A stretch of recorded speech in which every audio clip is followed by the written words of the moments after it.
Bank reconciliation. Bank reconciliation is comprised of two parts. So the upper part of the bank reconciliation is the information that we receive from our bank in the form of the bank statement. The lower half, which we see, is our books. These are the records of our company and our business. So we're making adjustments for bank and for books. So as we see up top, when we look at that top rectangle, we see the cash balance according to bank. That's what we'll see is our balance for that period from our bank statement. The next step that we'll follow is we'll add in any deposits, money coming in. So when we look from the bank's point of view, these will be debits. This is cash coming into the bank that is not recorded on the bank statement. In other words, these items are recorded in our books, but not on our bank statement.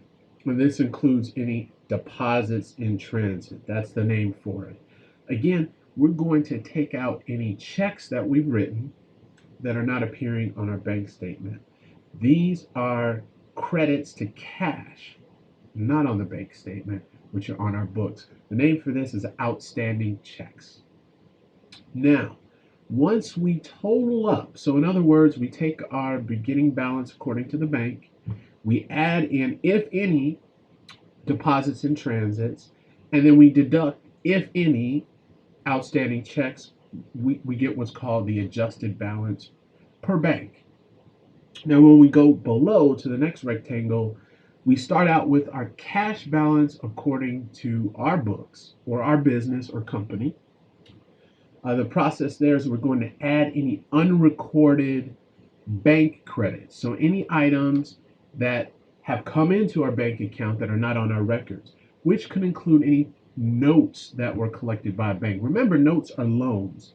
So we may have lent money and the bank is actually collecting that for us. So the check or the payment is not coming to our business directly, it's going to the bank directly. So once we see that item on our bank statement, we'll add that so into our books. So this is what we call any unrecorded bank credits. Now, we'll deduct any unrecorded bank debits. So this can include any type of fees, NSF fees. So for example, a bounced check, service charges. So these are any charges the bank may levy on us. For example, for having the bank account, there may be a monthly service charge.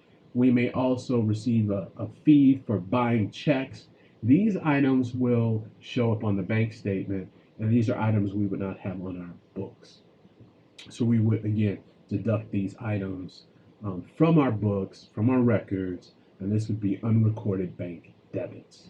And then after we add in to our beginning cash balance per books any unrecorded bank debits, if any, and subtract out any unrecorded bank debits, if any, we get an adjusted balance. Now remember, the adjusted balance per bank and book, they have to equal. If they're not equal, you're on the wrong track. You got to go back and check your arithmetic and or check what you've written as far as your bank reconciliation. Again, this is bank reconciliation.